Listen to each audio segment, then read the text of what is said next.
पाठाज कैसे हैं आप लोग। आई होप आप सभी अच्छे होंगे, स्वस्थ होंगे, मैं स्टोरी लाइन को एंजॉय कर रहे होंगे। तो जैसा कि आप सबने कम्युनिटी पोस्ट चेक ही करा होगा, उसका नाम नहीं है, हैंडल में ओनली फॉर फैन वैंक्सन लिखा था।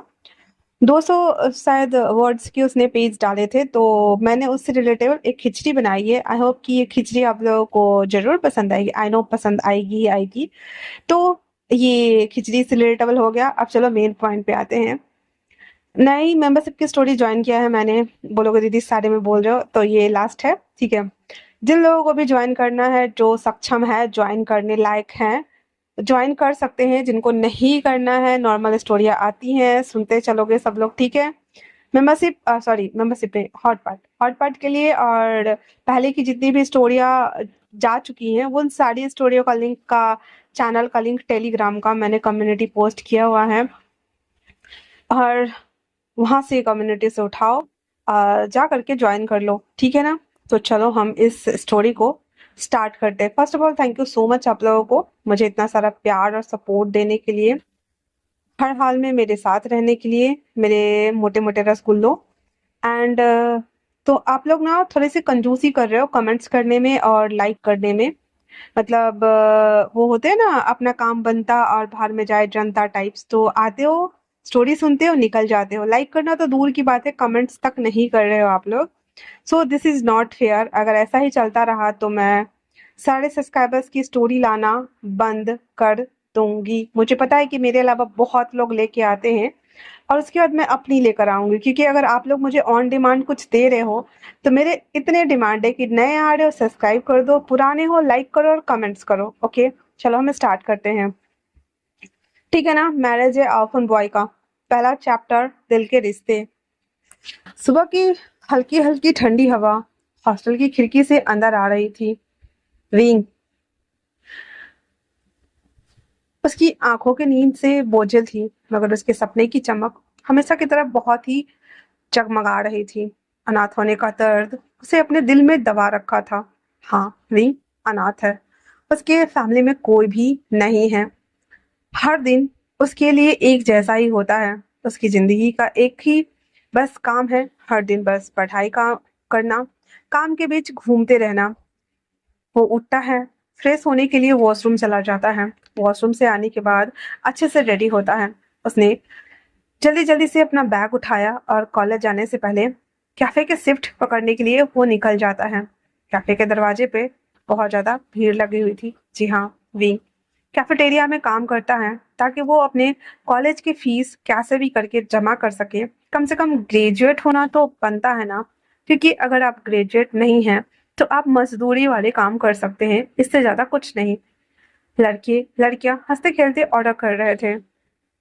विंग ने ट्रे उठाई और काउंटर से बाहर निकल गया। तभी दरवाजे से एक ग्रुप अंदर आया। उस कैफेटेरिया के अंदर लविस कैफेटेरिया नाम था। जितने भी लोग अंदर आए हुए थे, सबने बहुत ही महंगे कपड़े वेयर किया हुआ था। सब हंसी ठिठोली करते हुए आकर के बैठ गया। लेकिन उनमें से एक था जो सबसे अलग था, बिल्कुल अलग, और वो था वांगजी। हाँ, लैन वांगजी। काली शर्ट, स्टाइलिश घड़ी, आत्मविश्वास से भरी चाल, मगर उसकी आंखों में कहीं ना कहीं अजीब सी उदासी, अकेलापन था। उसने विंग को जी भरकर नजर से देखा और फिर अपना सर नीचे कर लिया। वही विंग वो उन लोगों को आते हुए देखा, फिर ट्रे लेकर उनकी टेबल की तरफ पहुंचा। ऑर्डर रखते ही वांग जी के दोस्तों में से एक हंसते हुए बोला, अरे देखो, वेटर भी हमारा कॉलेज मेट है। चलो हम इसे टिप देकर टॉपर बना ही देते हैं आफ्टर ऑल। टेबल पर सभी लोग ठहाके लगाकर हंसने लगे। विंग का चेहरा लाल हो गया था। वो कुछ बोलना चाहता तो था, बट मगर खुद को रोक लिया। उसने बस एक हल्की सी मुस्कान अपने फेस पर लाया और वो चुपचाप वो ट्रे वहां रखकर चला गया। क्योंकि विंग उसे पैसों की सख्त जरूरत है। अगर वो ऐवे ही सबसे उलझता रहा तो वो कभी भी अपने कॉलेज के लिए फीस जमा नहीं कर पाएगा। उसे बहुत मुश्किल आने वाली थी फिर। और ऊपर से ये लोग कॉलेज के सबसे बड़े और बिगड़ैल और रईस बाप के मिट जाते हैं। उनमें से एक था हमारा द लैन वांगजी, लैन फैमिली का सबसे छोटा बेटा। बहुत ही ज्यादा शांत पर गुस्से वाला।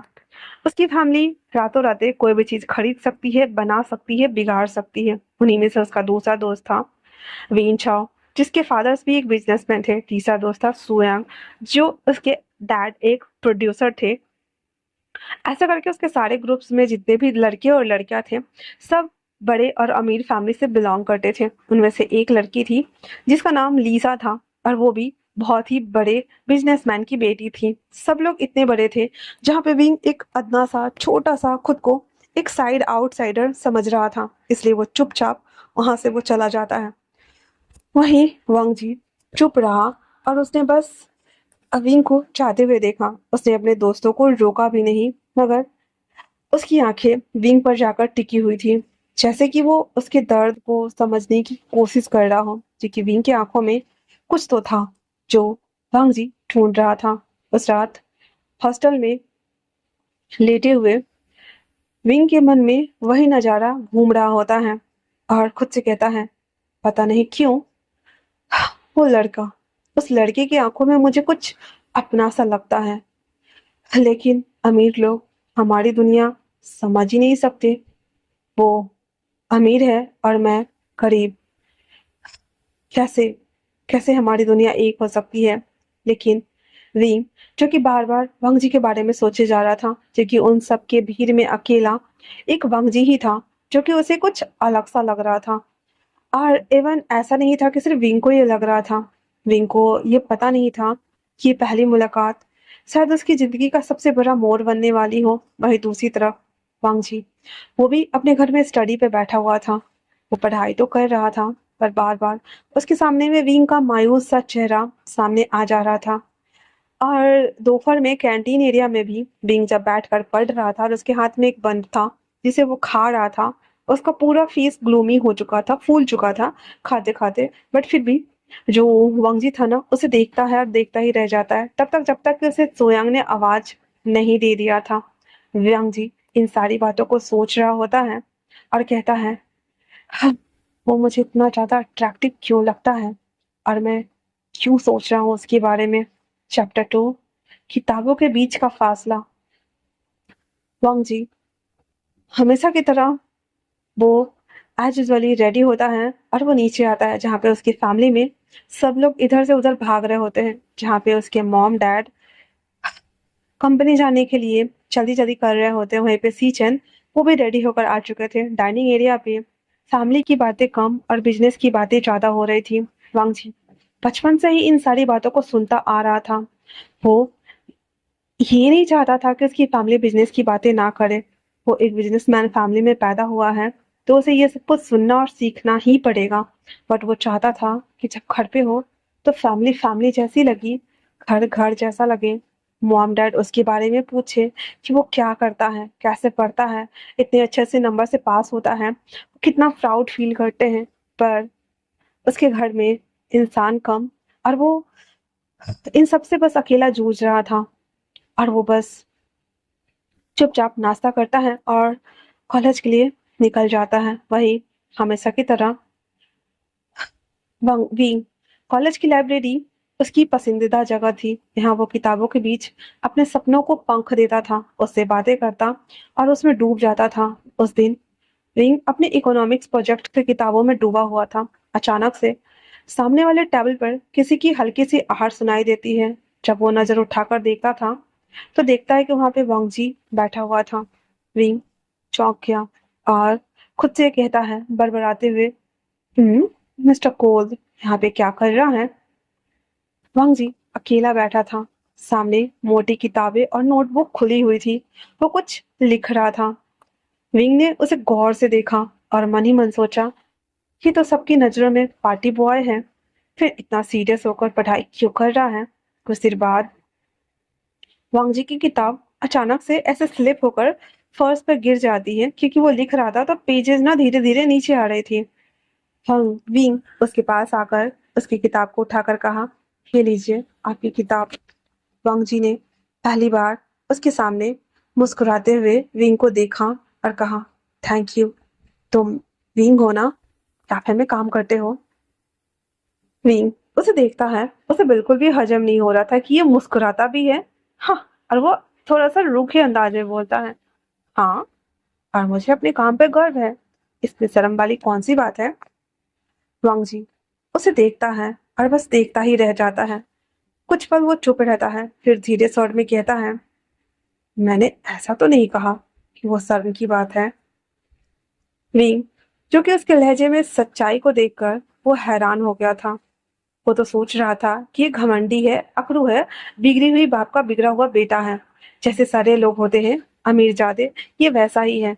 बट उसने देखा कि वो नॉर्मल और पोलाइट वे में बात कर रहा है। ये घमंडी अंदाज में नहीं बोल रहा था जैसे कि उसने सोचा था। कुछ देर के लिए दोनों के बीच में खामोशी रह जाती है। फिर वांगजी ही इस खामोशी को, इस चुप्पी को तोड़ते हुए कहता है, जानते हो? फिर कहता है, हम्म। वांगजी कहता है, लोग मुझे सिर्फ मेरे पैसों की वजह से पहचानते हैं, लेकिन शायद ही कोई है जो ये समझ पाए कि मैं भी अकेला हूँ।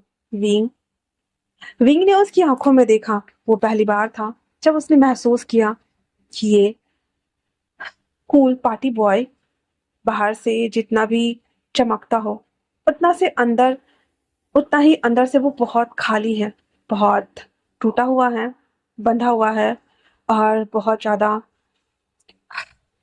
अकेले से मायूस है। शायद इसे वो चाहिए जो शायद मुझे चाहिए। विंग अपने ही ख्यालों में डूबा हुआ उसे देख रहा था, और वो कहता है, मैं चलता हूँ। वांग जी कहता है, हम कॉफी पीने चले? विंग कहता है, अगर नेक्स्ट टाइम मिले तो पक्का चलेंगे। वांग जी उसे जाते हुए देख रहा था। वांग जी का दिल बैठा जा रहा था। उसे बिल्कुल समझ नहीं आ रहा था कि ये क्या हो रहा है। एक अलग सी बेचैनी, घबराहट। वो विंग को देखने के लिए गेट तक भागता है, और वहां खड़ा होकर उसे देख रहा था जहाँ पे विंग सारी किताबों को अच्छे से ऐसे चेक करते करते जा रहा होता है। और वांग जी कहता है, क्या ये मेरे खाली वीरान पड़े दिल की चाबी है? और इतना बोलकर वो वापस आके बैठ जाता है। तीसरा, दोस्ती की शुरुआत प्यार में बदलना। लाइब्रेरी की इस मुलाकात के बाद वांगजी और विंग के बीच थोड़ी बहुत बातचीत होने लगी थी। कभी क्लास के बाद तो कॉफी कैफे सब में, और कभी सड़क पर चलते चलते। वांगजी ने जाना कि जो विंग है वो कितना ज्यादा मेहनती है। कैफेटेरिया में घंटों काम करता है, फिर भी कॉलेज में टॉप करने की कोशिश करता है, पढ़ाई में बहुत ज्यादा अच्छा है, और वो रात को भी पढ़ाई करता है, बहुत कम सो पाता है। वहीं दूसरी तरफ विंग ने भी जाना कि वांग जी एक अमीर होकर भी, एक अमीर ज्यादा होकर भी कितना ज्यादा अकेला है। वो कितना ज्यादा मायूस है। उसके अंदर है वो सब कुछ खाली है। इसी तरीके से ऑलमोस्ट बात बात करते हुए जब वो दोनों एक दूसरे को जानने लगे थे, तो एक शाम दोनों कॉलेज कैंपस के बीच बेंच पे बैठे हुए थे। तभी विंग बोला, बंग जी। बंग जी कहता, हाँ क्या हुआ? फिर विंग कहता है, तुम्हारे पास तो सब कुछ है, विंग, पैसा, शोहरत, बहुत बड़ा घर, फिर भी तुम इतना उदास क्यों रहते हो? बंग जी ने एक हल्की सी मुस्कान के साथ में कहा, हाँ सब कुछ है पर प्यार नहीं। मम्मी पापा हमेशा बिजनेस और पार्टी में बिजी रहते हैं। काका ऑफिस में न्यू न्यू सीख रहे हैं सब कुछ, तो उनके पास भी मेरे लिए वक्त नहीं रहता है। तो मैं घर में अकेली बोर हो जाता हूँ। मैं सोचता हूँ कि कभी तो उनके पास मेरे लिए टाइम होगा, पर हाँ, उन्हें अपनी लाइफस्टाइल से बिल्कुल भी फुर्सत नहीं है। रिंग चुप हो गया था उसकी बात को सुनने के बाद। वो सोचने लगा था कि हम दोनों की लाइफस्टाइल कितनी अलग है, मगर तन्हाई बिल्कुल एक जैसी है। फिर वो उसे देखता है जहां पे वांग जी सामने की तरफ बिल्डिंग को देख रहा था। रिंग पहली बार उसके लॉन्ग लैसेज, उसके आईज, पकौड़े जैसी नाक जो थोड़ी मोटी थी, पतले पतले लिप्स, चबी चिक्स, एक भड़कदार बॉडी गेस्चर जैसे वो नोटिस कर रहा था। और वो अपने मन में कहता है, ये इतना हैंडसम लगता है। हाँ, कोई ना, अगर ये मेरे साथ रहता है तो मैं इसे छोटी छोटी खुशियों में भी खुश रहना सिखाऊंगा। इतना बोलकर वो उसे कहता है, चलो हम चलते हैं। तो वांग जी कहता है, कहाँ जा रहे हैं? विंग कहता है, आज तुम्हें बहुत कुछ खिलाने वाला हूँ, चलो तो सही। इतना बोलकर विंग वांगजी का हैंड पकड़ता है। पहले वांगजी को तो अजीब लगता है, पर विंग उसे लेकर दौड़ रहा था और वांगजी मानो उसके ना पंख लग गए हों। वो उसके हैंड को पकड़ते हुए भागना स्टार्ट कर देता है। विंग उसे लेकर के एक किनारे आता है जहाँ पे गोलगप्पे का स्टॉल लगा हुआ था। वहां आके खड़ा हो जाता है और कहता है, भैया हम दोनों के लिए गोलगप्पे लगाना। तो वांगजी पहली बार गोलगप्पे का नाम सुन रहा था, तो वो पूछता है विंग से, ये क्या है विंग? वांगजी कहता है, ये एक इंडियन चाट फूड है, तो आप खा सकते हो। इतना बोलकर वो लगाता है। जहाँ पे वांगजी पहली बार खाने के बाद तीखा लगने की वजह से ई आ कर रहा होता है और मुंह फूक रहा होता है। विंग हंसने लगा था, जिसे देखकर वांगजी अपना तीखापन भूल गया था और उसकी हंसी में खो गया था। विंग की स्माइल उसके कानों में मिश्री जैसे घोल रही थी, मानो कि कोयल गाना गा रही हो। हकजी बस उसे देखता ही रह गया था। उसका दिल कर रहा था कि वो उसके फेस को पकड़े और अपने लहरते हुए लिप्स को उसके लिप्स पे रखे उसे चूस ले और खुद को ठंडा करे। विंग हंसते हुए कहता है, एक गोलगप्पा नहीं खा सकते भैया, मीठा वाला बना के देना। विंग ने तीखे तीखे रस गोलगप्पे खाए थे और वांगजी ने मीठे मीठे खाए थे। लास्टली वो अभी भी सा सा कर रहा होता है और वो उसे देखे जा रहा होता है। विंग कहता है, अरे अरे यहाँ बैठो, अभी अभी अभी एक सेकंड मैं कुछ करता हूँ। फिर उसके फेस को होल्ड करता है और उसके लिप्स को फूकने लगा था। बेचारा वांगजी, उसका पूरा फेस ना बंदर का पिछवाड़ा हो गया था, पूरा लाल लाल लाल लाल एकदम लाल लाल। अगर कोई देखे तो पता ही नहीं चलता ये बंदर का पिछवाड़ा या फिर हमारे वांगजी का मुंह। और वो विंग को वो देखे जा रहा था।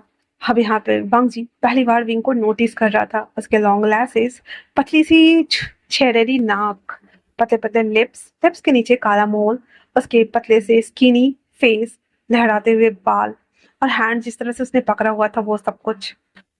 और वो उसे देख ही रहा होता है कि तभी अचानक से बारिश होना स्टार्ट हो जाती है। विंग कहता है, अरे यार सेट। और इतना बोलकर वो दोनों भागना स्टार्ट करते हैं बचने के लिए। पर हंग जी की कार कार पार्किंग में ही रह गई थी और विंग उसे लेकर बाहर भाग आया हुआ था। वो कार पार्किंग तक आते आते भीग चुका था, जहाँ पे विंग आकर के अपने बालों को झटका रहा था, सट को ठीक कर रहा था। और वांग जी पहली बार विंग के बॉडी को देख पा रहा था। शर्ट के ऊपर से विंग का बॉडी गोस्चर, जो कि बहुत ही पतला और स्किनी टाइप्स था, वो सब कुछ दिख रहा था। पर वांग जी की निगाहें उसके क्लीवेज और नेकलाइन एरिया और उसके चेस्ट पे जाकर टिक जाती है। वो बस बार बार उसे देख रहा था। विंग जब नोटिस करता है वांग जी के नजरों को, तो कहता है, हे क्या देख रहे हो? वांग जी अपने ट्रेनिंग से बाहर आकर कहता है, हाँ कुछ भी तो नहीं। हाँ हाँ, वो मैंने कहा कि आ, वो हाँ हम कार में चलते हैं ना। फिर उसके बाद वो लोग कार में बैठ जाते हैं और उसके बाद विंग हॉस्टल के पास रुक जाता है और वांग जी घर चला जाता है।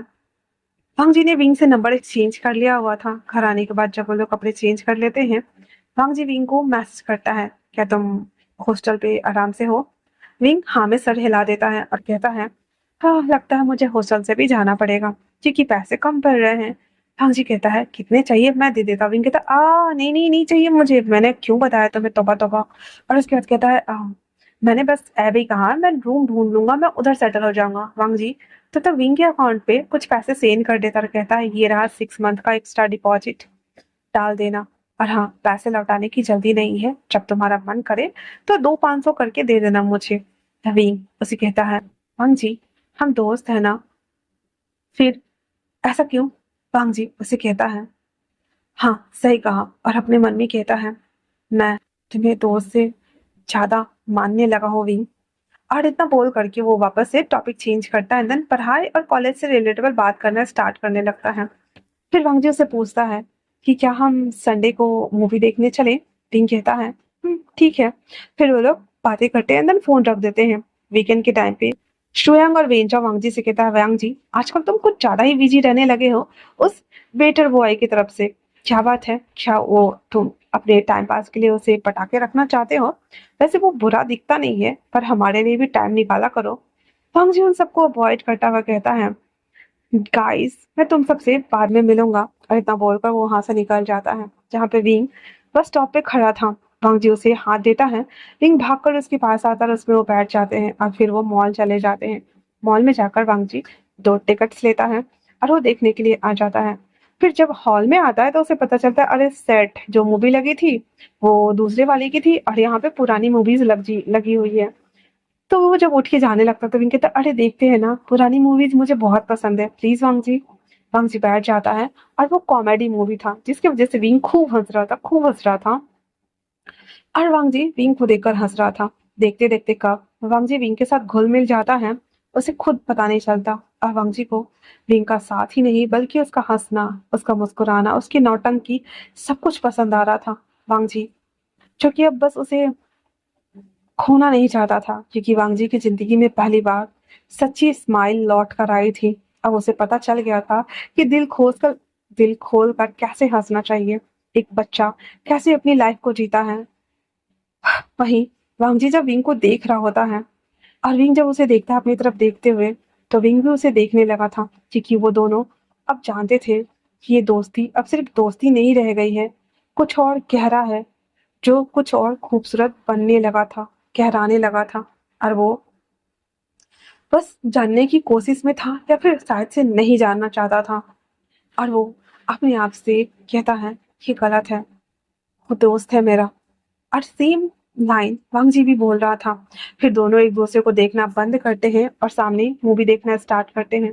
मूवी देख लेने के बाद जब वो दोनों बाहर निकलते हैं तो विंग थोड़ा ऑकवर्ड फील करते हुए कहता है, हमें आई थिंक से घर जाना चाहिए। वांग जी जो कि अपने दिल के हाथों बहुत ज्यादा मजबूर हो चुका था, वो कहता है, हम कुछ खा ले फिर चलेंगे। विंग कहता है, नहीं नहीं, मुझे कुछ नहीं खाना, हम घर चलते हैं, ओके ना।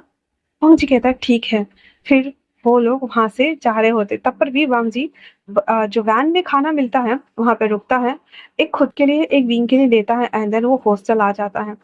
वांग जी को विंग हालांकि भेजना चाहता था, पर वांग जी उसके पीछे पीछे हॉस्टल आ गया था, जिसके बावजूद विंग उसे चाहकर भी नहीं निकाल पाता है। और वो दोनों अंदर आ गए थे, जहाँ पे सूज उतारते ही वांग जी अंदर आता है और ट्रे में वो खाना निकाल कर ले आता है। विंग तो सोच रहा था कि वो खाना रखेगा और लेगा चला जाएगा। आते ही कहता, आओ बैठो विंग, हम खाना खाते हैं। फिर वांग जी और विंग दोनों खाने लगे थे, जहाँ पे वांग जी से कहता है कि कुछ टाइम बाद मेरा इस कॉलेज खत्म हो जाएगा, तुम्हें पता है मैं बहुत कुछ करना चाहता हूँ। फिर वो अपने ड्रीम के बारे में बताता है कि मेरे पास नया प्रोजेक्ट है जिसे मैं अलग से स्टार्टअप करना चाहता हूँ, और मैं अपने सपनों को जीना चाहता हूँ। मैं इसे स्टार्ट करूंगा ताकि मैं खुद की एक कंपनी बना सकूं। वांग जी जो कि आर्किटेक्ट में काफी अच्छा था, उसके पास यूनिक डिजाइन थे बिल्डिंग्स को रीडिजाइन करने के। विंग को वो सारे डिजाइन काफी पसंद आ रहे थे, क्योंकि विंग भी उसी सेक्टर में था।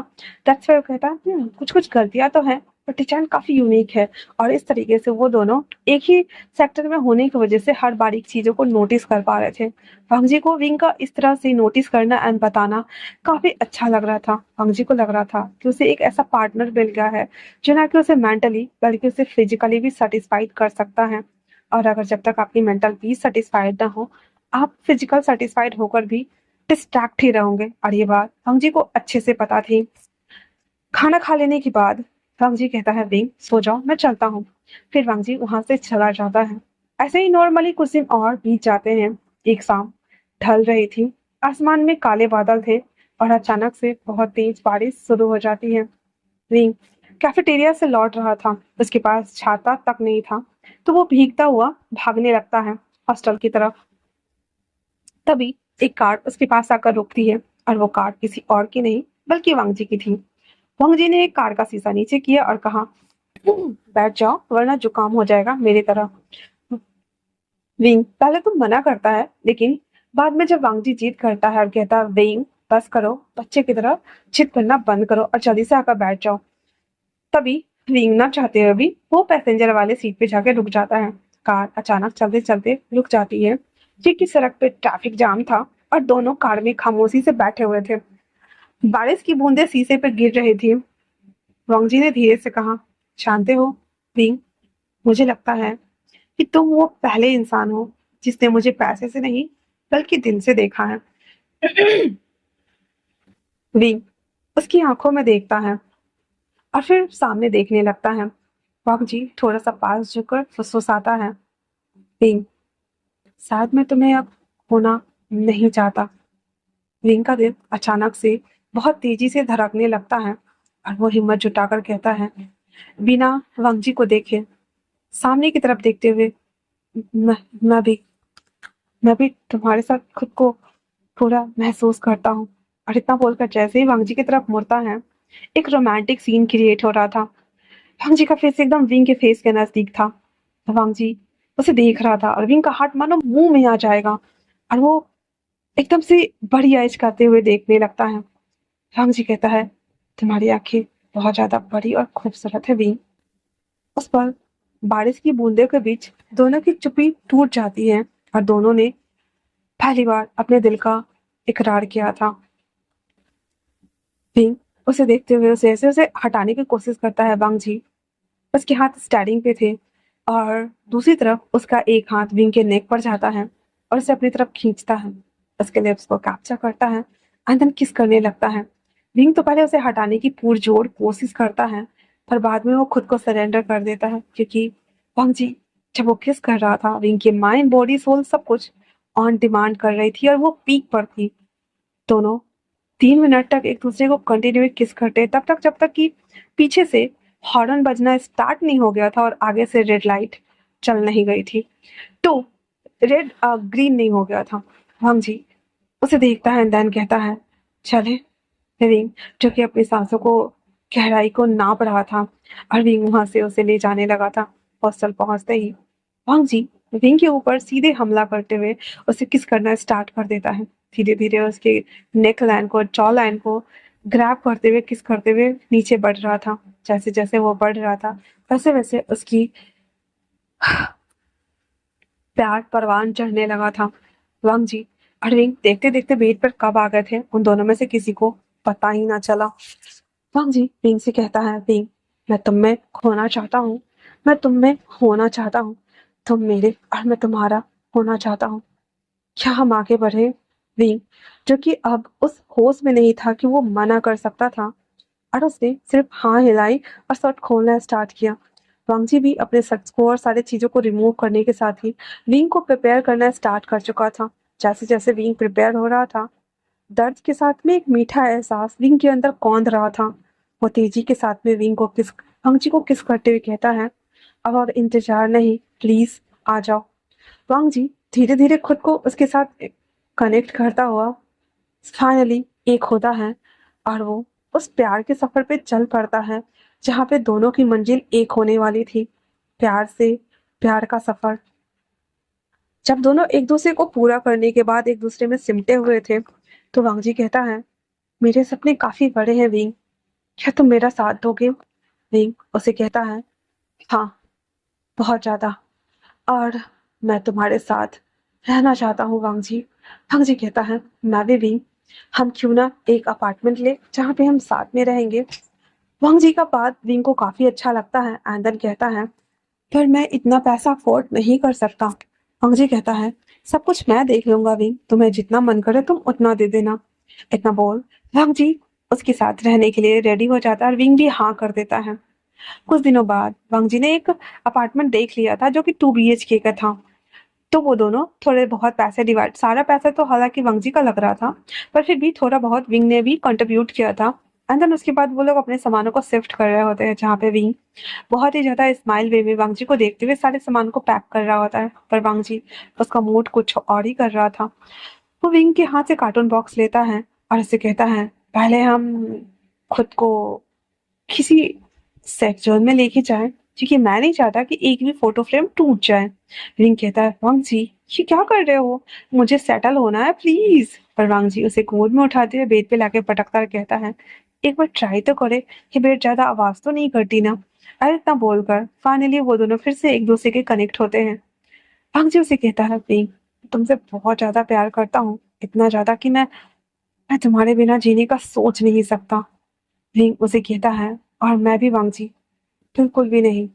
और इतना बोलकर फिर से एक दूसरे में वो खो जाते हैं। उस दिन वो खाना बाहर से मंगवाते हैं और साथ में बैठकर खाते हैं। फिर उसके बाद पूरे घर को सजाते हैं अपने प्यार का आसिया, जहां से उन्हें नई सफर की शुरुआत करनी थी। प्यार का सफर शुरू ही हुआ था कि किस्मत ने ऐसा खेल खेला। ये चैप्टर 5 है, और हादसा। जब वांग जी अपने फाइनल सेमेस्टर के एग्जाम के बाद वो कुछ प्रोजेक्ट पे काम कर रहा था, तो वो विंग से कहता है कि मुझे आने में थोड़ी देर हो जाएगी विंग, तुम काम करो, और मैं तुम्हें पिक करने आ जाऊंगा। रात के ऑलमोस्ट 11 बज रहे थे, जहाँ पे वांग जी कुछ प्रोजेक्ट लेकर अलग अलग लोगों से मिलने के लिए जा रहा होता है। और वहीं वांग जी, सॉरी विंग, वो कैफेटेरिया में काम कर रहा होता है। जब वो अपना काम खत्म करके अपनी कार से आ रहा होता है, अचानक से ट्रक ट्रक ने उसे एक टक्कर आके मार दिया था। और ये अचानक हुआ था क्योंकि रात में ट्रक्स ज्यादा चलती है ना, जो एक शहर से दूसरे शहर ट्रांसपोर्ट वाले जाते हैं, तो रात को ट्रक ज्यादा चलती है। और ऐसा जोरदार एक्सीडेंट हुआ था कि जो वांगजी था ना, वो वहां पे उस कार से सीधे बाहर उसकी आधी बॉडी आ चुकी थी। और वो डिवाइडर पे चढ़ा हुआ था, उसके सर से हाथ से हर जगह से ब्लड आ रहे थे। और ये हादसा ऑलमोस्ट ना हाईवे पे हुआ था, और कैफेटेरिया थोड़ा साइड एरिया में था। विंग जो कि उसे कॉल कर रहा था पर कॉल नहीं लग रहा था, तभी अचानक से एक शख्स कॉल उठाते हुए कहता है, आप कौन? तो विंग कहता है, और आप कौन?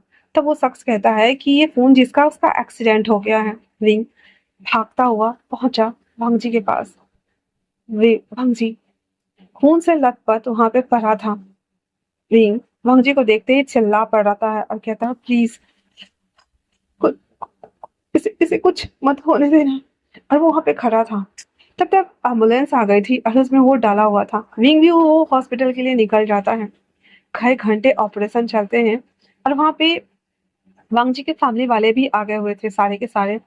विंग को वो लोग देखते हैं एंड देन सब लोग ऐसे वेट कर रहे होते हैं। आखिरकार डॉक्टर बाहर आते हैं और बोलते हैं, मरीज अब खतरे से बाहर है, लेकिन उसे एक याददाश्त का हिस्सा खो गया है, क्योंकि उसके सर पे चोट लगी है।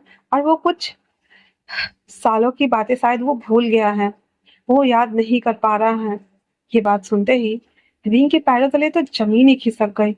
और वो कहता है, कुछ साल, महीने जिसमें उनकी दोस्ती की शुरुआत, हंसी और इकरार के पल थे, वो सब मिट चुका है। क्या वो मुझे भूल गया है? क्या वो मुझे भूल गया है? वांग जी, वांग जी। और वो ऐसे ना, ऐसे खड़ा होकर बुत बना हुआ था। जब डॉक्टर उसे मिलने की परमिशन देते हैं अगले दिन, वांग जी की आंखें जब खुलती है तो उसके सामने में उसके मम्मी पापा और उसका भाई था। वहीं उसी कोने में विंग भी खड़ा था। वांग जी ने अपने सामने अपने मम्मी पापा और अपने भाई को देखा, और साथ में विंग को भी, बट एक अजनबी की तरह। और वो कहता है, मॉम, डैड का, ये कौन है? विंग मानो उसका दिल ना चीर गया हो 4 हिस्सों में। और वो कहता है, वांग जी, मैं हूँ तुम्हारा दोस्त वीवो से हूँ। क्या तुम मुझे भूल गए हो? मैं तुम्हें यहाँ लेके आया हूँ। हंस कहता है, मुझे तुम याद नहीं हो? क्या तुम सच में मेरे दोस्त हो? पर मेरे दोस्त तो वेंचाओ और श्रुयांग है ना? ये सुनकर वेंग कहता है, हाँ, सही कहा, वेंचाओ और श्रुयांग।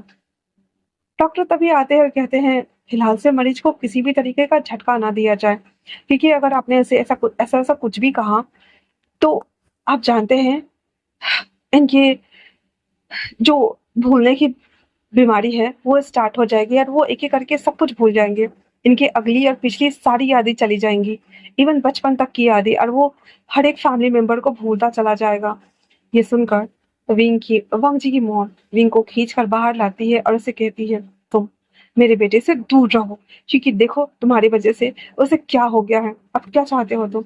कि वो अपने माँ और बाबा को भूल जाए, अपने भाई को भूल जाए, सबको भूल जाए? हाँ, बोलो। तुम उससे दूर रहना, वरना मेरे से बुरा कोई नहीं होगा। तुम्हारी अब मेरे बेटे की जिंदगी में कोई जगह नहीं है। वो अब आगे बढ़ेगा और हम उसकी शादी अपने स्तर की लड़की से कराएंगे।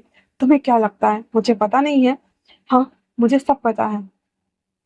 मेरा बेटा तुमसे प्यार करता है ना, तुम दोनों सिर्फ दोस्त नहीं हो। तुम्हें कैसे लगता है कि मैं अपने बेटे को तुम्हारे साथ होने दूंगी? हाँ, तुम कहाँ एक मिडिल क्लास से अनाथ से लड़के हो, और मेरा बेटा महलों में पला बढ़ा है। वो कुछ देर के लिए भटक गया था, पर अब बिल्कुल भी नहीं, समझे ना? और उसे दूर रहो, और अगर उसे कुछ भी कहने की या करने की कोशिश भी किया ना, मुझसे बुरा कोई नहीं होगा। सीचन, इससे मिलने मत देना वांगजी से।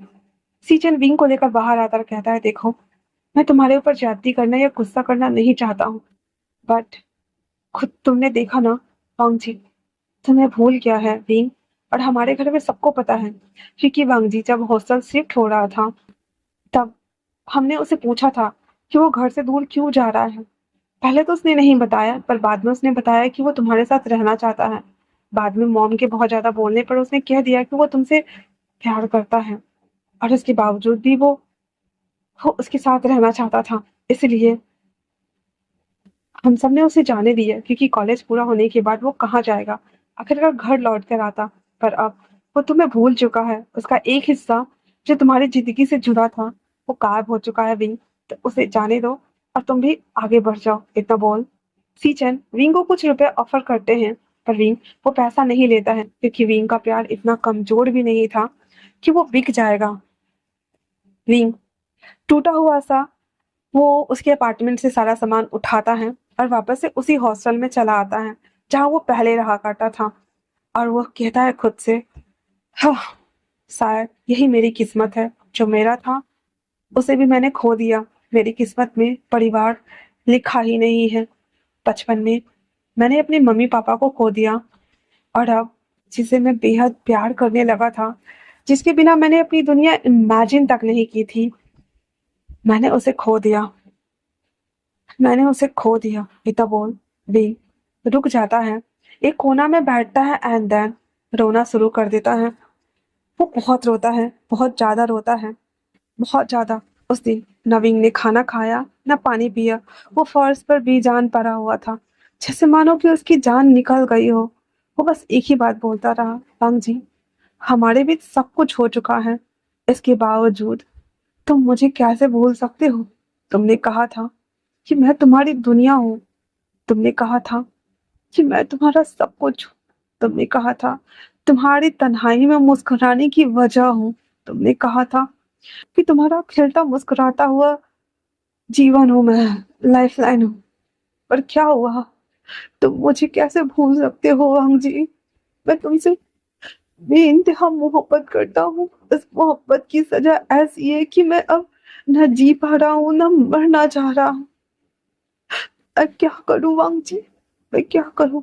विंग उस हॉस्टल में 2-3 दिन तक ऐसे ही पड़ा रहता है। कभी मन करता थोड़ा बहुत पानी पीता, पर खाना उसने कुछ नहीं खाया था। फिर वो खुद से कहता है, अगर ऐसा ही चलता रहा तो मैं क्या करूंगा? मुझे वापस से अपनी पुरानी लाइफ में जाना है। हाँ, बहुत मुश्किल है मूव ऑन करना और उसे भूल जाना, पर वो मेरी किस्मत नहीं है। कभी भी अमीर गरीब के साथ आ नहीं सकते, और गरीब एक अमीर की बराबरी नहीं कर सकती। विंग उठता है, नहाता धुलता है, अपने आप को वियर्ड वगैरह बनाकर अच्छे से रेडी करता है, अंदर वापस से कैफेटेरिया में आता है।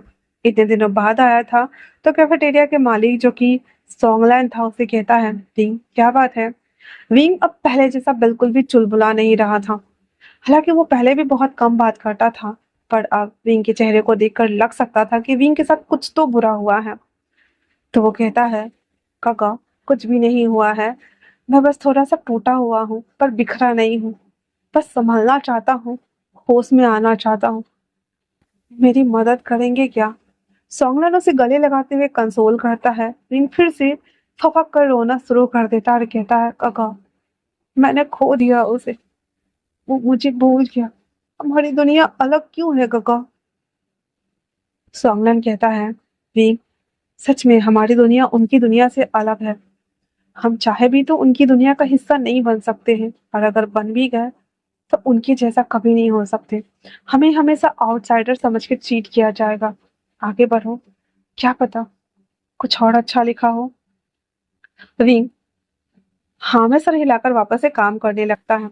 अब इधर वांग जी अब भी अपनी खोई हुई यादों के साथ जूझ रहा था। वो जब भी विंग को देखता तो उसके दिल में अजीब सी बेचैनी होती। उससे बात करने की कोशिश करना चाहता, उसके करीब जाने की कोशिश करता, लेकिन दिमाग कहता कि मैं इस लड़के को नहीं जानता हूँ। ये कौन है मुझे कोई आइडिया नहीं है, और मुझे इससे नहीं मिलना है, क्योंकि सीचन ने कह दिया था कि ये तुम्हारा ऐसा फ्रेंड है जिसके ऊपर तुमने बहुत सारे पैसे इन्वेस्ट किए हैं और जो वो कभी रिटर्न नहीं आएंगे। इस तरह से उसके दिमाग को थोड़ा सा मैनिपुलेट कर दिया था सीचन ने, और उसे लगता था कि विंग गरीब है, और उसके साथ इसलिए था क्योंकि वो अमीर था, और विंग को वो गोल्ड डिगर समझने लगा था। अब वांगसेन फैमिली में घर का माहौल बदल चुका था। उसके मम्मी पापा, जो कि वांगजी की ग्रेजुएशन कंप्लीट हो चुकी थी, तो उसके लिए एक अमीर बिजनेसमैन की बेटी से वांगजी की शादी तय कर देते हैं। और ये वही लड़की थी, लीसा। लीसा उसकी क्लासमेट ही थी, जिस वजह से वो वांगजी को अच्छे से जानती थी। लीसा खूबसूरत थी, स्मार्ट थी, वेल मेंटेन थी, और साथ ही वो वांगजी को कहीं ना कहीं लाइक करती थी। जब उसके डैड ने ये बात किया तो वो सीधे हाँ कर देती है, क्योंकि क्लास में कहीं ना कहीं वो वांगजी के साथ कुछ ना कुछ जुड़ाव महसूस करती थी। लेकिन वक्त के साथ वांगजी विंग के साथ पास ऑन हो जाता है और वो अकेली रह जाती है। पर उसे दोबारा जब मौका मिल रहा था तो वो सीधे हाँ कर देती है। जैसे जैसे शादी की डेट पास आ रही थी, घर वाले बहुत ज्यादा हैप्पी थे, क्योंकि सब लोग खुश थे। शादी की शॉपिंग चल रही थी और लीसा के लिए ड्रेस वगैरह बाय करना, ज्वेलरी वगैरह बाय करना, ये सब कुछ चल रहा था। लेकिन वांगजी, उसके मन में अभी भी सवाल था, और वो खुद से कहता है कि जब सब कुछ मेरे पास है, फिर मेरे दिल में इतनी कमी क्यों है? और जब भी मैं उसे देखता हूँ, क्यों क्यों ये सब अजीब लगता है? ये बेचैनी, ये घबराहट क्यों होती है? रात को अक्सर उसे एक सपना सपना में एक चेहरा दिखाई देता है। कौन है पता नहीं। एक हल्की सी मुस्कान, मासूम आंखें, बारिश में भीगा हुआ चेहरा, गीला पड़ा हुआ बदन। वो रोज इस सपने को देखता है। वो नींद से हड़बड़ा कर उठ जाता है और अपने सिर पर हाथ रख लेता है और कहता है, कौन है ये? कौन हो तुम? और क्यों मुझे सताते रहते हो? आखिरकार क्यों? क्यों? क्यों तुम मुझे इस तरह से परेशान कर रहे हो? और ये सवाल वांगजी के दिमाग में रोज आता। आज भी उसके घर में रिंग सेलेक्ट करने के लिए बहुत सारे लोग आए हुए थे, आज ज्वेलर्स मतलब। सब लोग एक एक रिंग उठा उठा कर दे रहे थे। उसकी मॉम बहुत सारे रिंग वांगजी को दिखा रही थी, पर वांगजी आउट ऑफ स्पेस था और कहता, मॉम आपको जो सिलेक्ट करना है कर लीजिए, ये रहा मेरा नाम। और इतना बोलकर वो वहां से उठकर चला जाता है। उसकी मॉम कहती है, वांगजी तुम्हारी शादी फिक्स हुई है और तुम ऐसे कर रहे हो?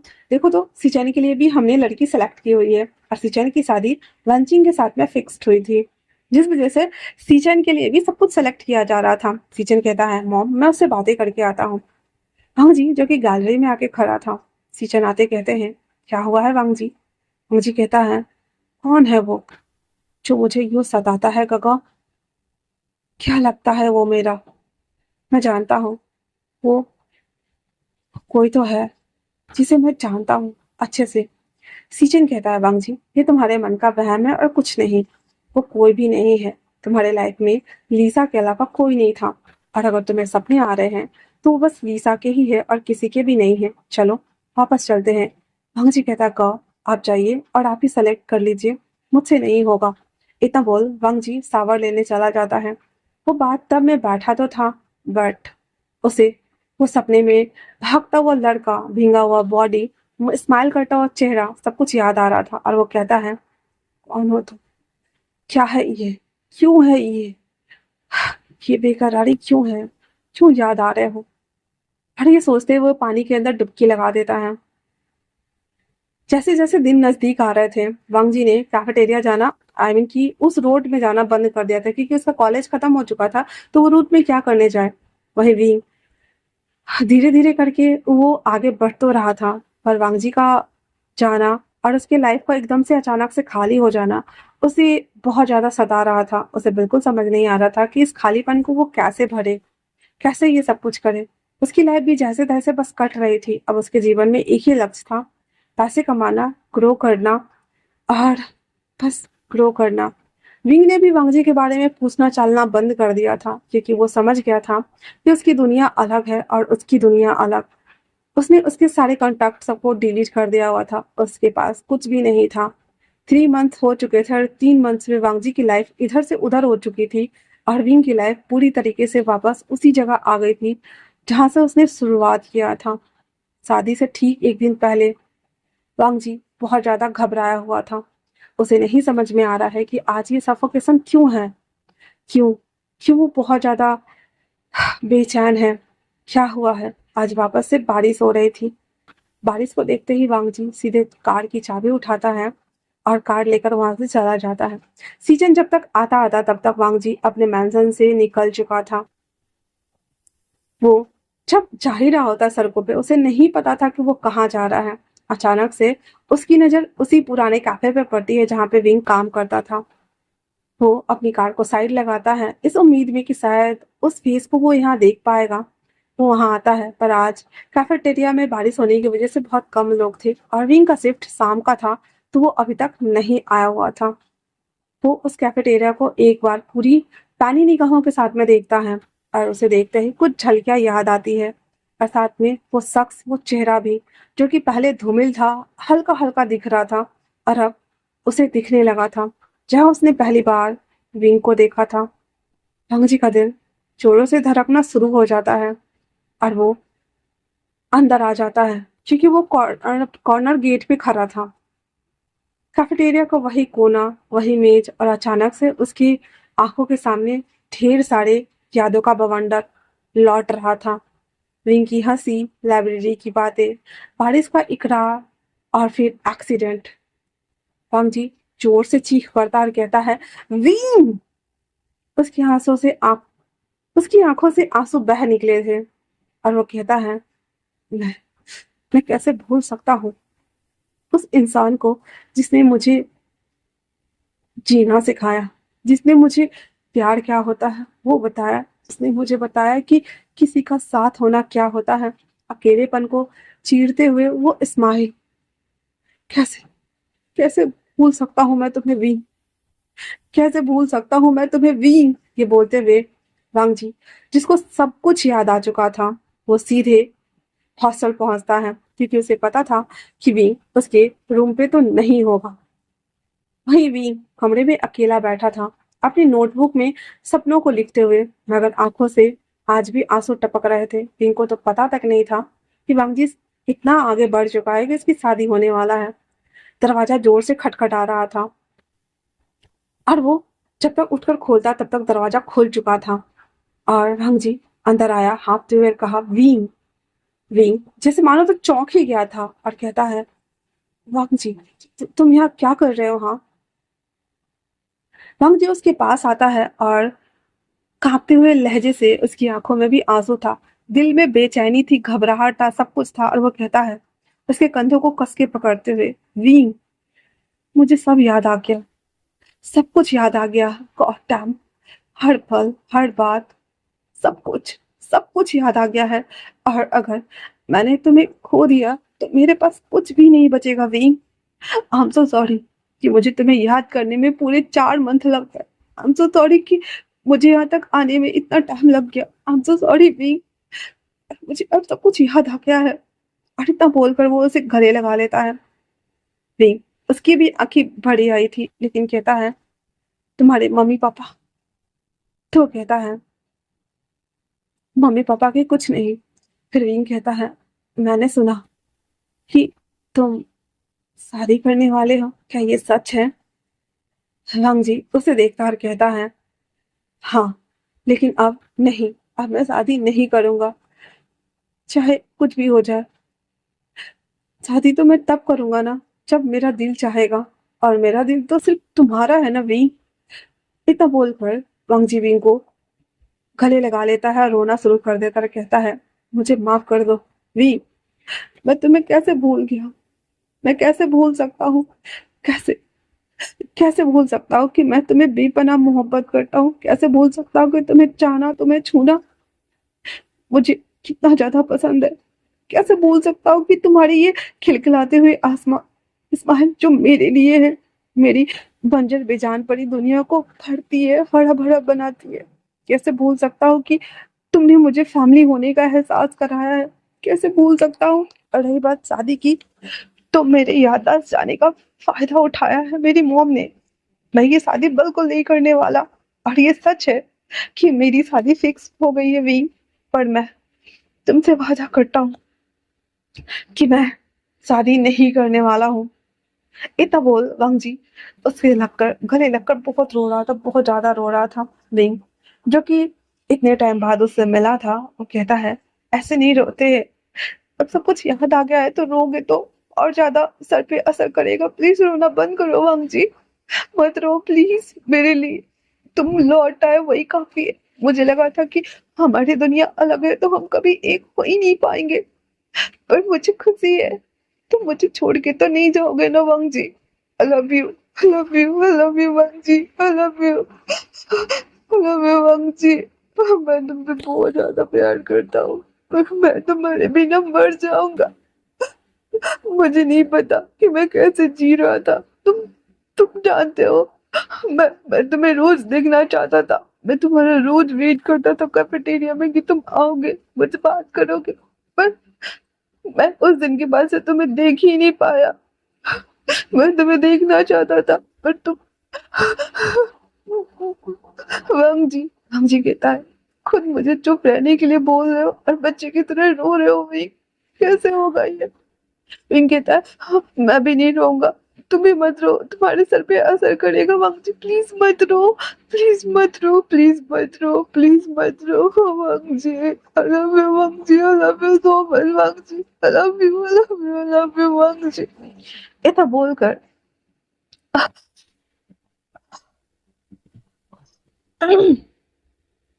इतना बोलकर वांग जी विंग के पूरे फेस के आंसू को साफ करता है, खुद भी साफ करता है, देन उसे किस करना स्टार्ट करता है। धीरे धीरे किस करते करते बेड पर आता है और उसे गले लगकर सोया हुआ था। वो कुछ नहीं करते, बस हाँ, विंग को अपने एम्ब्रेस में लेकर उसे फील कर रहा था और कहता है, मुझे माफ कर दो विंग। विंग कहता है, अभी 500 से ज्यादा बार हो चुका है वांग जी, माफी मांगना बंद करो ना, बस मुझे डर लग रहा है कि कहीं तुम मुझे छोड़कर ना चले जाओ। वांग जी कहता है, कुछ भी हो जाए मैं तुमसे दूर नहीं जा सकता, मैं तुम्हारे बिना रह ही नहीं सकता। इतना बोलकर कहता है, हम घर चलेंगे कल। अगले दिन विंग और वांगजी दोनों उठते हैं। विंग काफी ज्यादा डरा हुआ था। वांगजी कहता है, जो भी होगा हम अपनी लाइफ की नई शुरुआत करेंगे विंग, अपने भरोसे, ओके ना। इतना बोलकर वो घर आता है, जहाँ पे सबके सामने में वांग जी सीधे शादी से इनकार कर देता है, क्योंकि उस दिन उसकी शादी होने वाली थी और पूरे घर सजा हुआ था। घर में ही शादी का पूरा फंक्शन रखा गया था, एवं लिसा के डैड मॉम सब भी आ गए हुए थे और लिसा ऊपर रेडी हो रही थी। अचानक से ये सब सुनकर लिसा जब नीचे आती है तो कहती है, वांग जी कहता है, लिसा, मैंने तुम्हें एक दोस्त की तरह देखा है, तुम जानती हो कि मैं विंग से प्यार करता हूँ, मैं तुमसे शादी नहीं कर सकता, और अगर मैंने तुमसे शादी कर भी ली तो मैं कभी तुम्हें अपनी वाइफ का वो हिस्सा नहीं दे पाऊंगा जो एक वाइफ अपने हस्बैंड से चाहती है, क्योंकि मेरा मन, तन, सब कुछ तो विंग को बिलोंग करता है। लीसा काफी ज्यादा समझदार थी, इसलिए वो वांग जी को गले लगाते हुए कहती, आई नो बडी, मैं भी तुम्हारे याददाश्त जाने का फायदा उठा रही थी, पर मुझे पता है कि तुम विंग को प्यार करते हो, पर मुझे लगा था कि शायद शादी के बाद सब ठीक हो जाएगा, बट कोई ना। इतना बोल लीसा तो मान गई थी, पर वांग जी के मॉम बहुत ज्यादा जिद्दी थी और बहुत गुस्से वाली थी, इसलिए वो कहती है, मैं ये शादी कभी नहीं होने दूंगी, तुम दोनों को तो एक दूसरे से अलग होना ही होगा। पर वांग जी कहता है, मॉम, अगर आप नहीं चाहती हैं कि हम इस घर में रहें तो हम जा रहे हैं, पर हम दोनों एक साथ ही रहेंगे और अलग तो बिल्कुल भी नहीं होंगे। उसके डैड कहते हैं, वांग जी, अगर तुम इस घर से गए तो तुम्हें कुछ भी नहीं मिलेगा। वांग जी कहता है, डैड, मॉम, वैसे भी आप लोगों ने मुझे दिया क्या है सिवाय अकेलापन और तन्हाई के। आपको मुबारक हो आपकी दुनिया, आपका पैसा, नाम, शोहरत, सब कुछ। सीजन कहते हैं, वांग जी तुम पागल हो रहे हो, तुम जानते हो हमारे नाम के बिना तुम क्या करोगे, तुम 4 दिन सरवाइव नहीं कर सकते हो। यहाँ पे तुम्हें सब कुछ चांदी के चम्मच पे पकड़ाकर मिला है, बाहर की दुनिया से अनजान तुम कैसे लड़ोगे। तो इस पे वांग जी कहता है, प्यार की ताकत सब कुछ सिखा देती है काका, और वैसे भी मेरे पास जो भी है मैं उसी में गुजारा कर लूंगा। इतना बोल और वो कहता है, मैं यहाँ से जा रहा हूँ, आपने मुझे हमेशा बिजनेस की तरह देखा है, और आज भी मेरी शादी बिजनेस के लिए ही कर रहे थे, लेकिन अब मैं अपनी जिंदगी खुद चुनूंगा, और मेरी जिंदगी है विंग। और इतना बोलकर वो विंग को लेकर वहां से चले जाते हैं। घर वाले तो बहुत ज्यादा गुस्से में थे, लेकिन उसकी मॉम कहती है, 4 दिन बाद इसका दिमाग ठिकाने आएगा तो ये वापस से आ जाएगा। जब वांग जी विंग को लेकर वापस से हॉस्टल आता है तो वो कहता है, अब हम क्या करेंगे। विंग कहता है तो वांग जी कहता है, कुछ भी नहीं, कुछ करने की जरूरत नहीं है, तुम जानते हो ना मेरे पास मेरी खुद की प्लान और स्ट्रेटेजी है, और मैं बहुत पहले से ही पैसे सेव करता आ रहा हूँ, एसआईपी करता आ रहा हूँ, मेरे पास कुछ म्यूचुअल फंड्स भी है जिसे मैं तोड़ूंगा और उससे स्टार्टअप स्टार्ट करूंगा विंग। तुम मेरे साथ काम करना चाहोगे?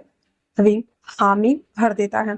फिर इसके बाद धीरे धीरे करके हिम्मत और जज्बात के साथ में वो दोनों वापस से जो रूम लिया था वहां आते हैं। स्टार्टअप के लिए बहुत सारे लोगों के पास दर बदर भटकते हैं, लेकिन एक दिन एक शख्स से वांगजी की मुलाकात होती है। वो शख्स जो कि बहुत ज्यादा इरिटेट और फ्रस्ट्रेट था, और वो भी जॉब छोड़ना चाहता था, जिसकी वजह से वो अपने बॉस को बहुत ज्यादा गालियां दे रहा था। वांगजी उसे कहता है क्या प्रॉब्लम हो गई? वो कहता है मेरा बॉस एक नंबर का पागल इंसान है, मुझसे गधा मजदूरी कराता और पैसे नहीं देता है। मेरा बस चले तो मैं इसे छोड़ दूं और लात मार दूं। हाँ, मैं सोच रहा था कि मैं खुद का क्यों ना बिजनेस स्टार्ट कर दूं। वांगजी कहता है मेरे पास प्लान है, क्या हम इसमें बात करें? वो शख्स उसके पास आते हुए कहता है पहले इंट्रो हो जाए। फिर वो कहता है मेरा नाम है क्रिस इवान, इतना सुनना हुआ है था। तो वांगजी कहता मेरा नाम है फिर वो कहता वांगजी, एंड ये मेरा पार्टनर है, आई मीन कि ये मेरा बॉयफ्रेंड है वी ओसियान। तीनों एक दूसरे से हैंडशेक करते हैं। उसके बाद वो लोग प्लान देखते रहे, कहते वाह प्लान तो काफी तगड़ा है, अगर हम इस पे काम करें तो हम जल्दी ये स्टार्टअप खोल पाएंगे। और ये था कि जहाँ पे विंग और वांगजी फिलहाल से वो आर्किटेक्ट बिल्डिंग डिजाइन करने का काम छोड़कर लैंप बत्ती और साथ में डेकोरेटिव आइटम्स का डिजाइन बनाना, जैसे कि इंटीरियर लगता है ना घर में, तो इंटीरियर के भी अलग अलग डिजाइन होते हैं ना, लकड़ी के शोकेस सूकेस वगैरह बनाना न्यू न्यू यूनिक यूनिक तरीके से। तो विंग और वांगजी ने सोचा कि पहले इससे स्टार्ट करेंगे, देन बाद में बिल्डिंग डिजाइन करेंगे। तो क्रिस कहता ठीक है मेरे पास भी कुछ पैसे हैं। वांगजी कहता मेरे पास भी कुछ म्यूचुअल फंड्स है, जिसे हम तोड़ेंगे तो पैसे निकल जाएंगे। फिर वो लोग बोलते ठीक है। फिर उन लोगों ने नया सफर शुरू करने के लिए अपनी जितने भी इनकम थे, विंग ने भी जितने भी बचाए हुए थे वो भी इन्वेस्ट कर देता है, और एक छोटा सा ऑफिस टाइप का एरिया ढूंढता है, और वहां से वो लोग वो सब कुछ बिल्ड करना स्टार्ट करते हैं। और तीनों एक दूसरे को देख रहे होते हैं। और जो हमारा वांगजी था विंग के पास आते हुए कहता है विंग एक बात कहूँ? तो कहता तो हम दोनों की प्यार से एक तो ये बात सामने आई कि असली दौलत पैसा नहीं, वो इंसान है जो आपके दिल की तन्हाई को भर दे। तो विंग कहता है हाँ हाँ, बातें बोलना बहुत अच्छी बात होती है, लेकिन लेकिन लेकिन लेकिन एक बात मुझे बताओ कि दिल की तन्हाई और ये सब कुछ तो ठीक है, पर हमें फ्यूचर में आगे बढ़ना है, बहुत कुछ करना है, उसका क्या? तो वो कहता है वो भी है, अब कोई बात नहीं, चलो हम शुरुआत करते हैं। इतना बोलने के साथ ही उसे कहता है तो तुम मेरे सफर के हर कदम पे साथ दोगे ना? विंग कहता है हाँ, वादा जो किया है, क्योंकि प्यार किया है तो पीछे थोड़ी हट सकता हूँ। वहां जो उसके फोrehead पे किस करता है, तभी पीछे से जहाँ पे क्रिस 3 बबल टी लेकर आया था और तीनों को देते हुए कहता अरे यार मैं भी हूँ, माना कि तुम दोनों लवी डबी वाले कपल हो, पर मुझे भी दोस्त बना लो या फिर पिए पिए ही बना लो भाई। वैसे तुम्हारे ऊपर ना बॉस गिरी वाली चीजें ज्यादा सूट करती है, क्योंकि तुम लोगों को लीडरशिप के तौर पे खुद को प्रेजेंट करना और लोगों को मोटिवेट करना और उसे गाइड करना अच्छे से जानते हो। तो तुम हमारे कंपनी के सीईओ और मैं तुम्हारा पीए और तुम उसके हस्बैंड वाह बन जाओ फ्रेंड वाह। इतना बोलकर क्रिस हंस देता है, तो विंग हंसते हुए कहता है सही कहा फ्रेंड वाह। उसके बाद तीनों बबल टी पीते हैं और फिर अपने काम में लग जाते हैं। देखते ही देखते ये स्टार्टअप स्टार्टिंग के कुछ दिनों में थोड़ा सा मुश्किल था, क्योंकि लोगों को जानकारी नहीं थी। तो विंग और क्रिस और दोनों मिलकर रोड पे सभी को फॉर्म देते, सब कुछ करते। एक टाइम विंच और मैमा उसे देखते हैं, देन उसका मजाक उड़ाते हुए कहते पहले वेटर का जॉब करते थे, अब यहाँ पे ये करते फिर रहे हो। तभी वांगजी आते हुए कहता है ये मेरा नया स्टार्टअप है, अगर तुम्हें कुछ रीडिजाइन कराना हो तो बोलना। इसमें मैमा कहती है अरे तुम तो हमारे दोस्त हो, फ्री में ही कर डालो। वांगजी कहता हाँ क्यों नहीं, फ्री में कर डालूंगा, पर टिप तो देना पड़ेगा। इसमें विंचा कहता है अरे यार तुम सच में अपने मॉम डैड से अलग हो गए हो क्या?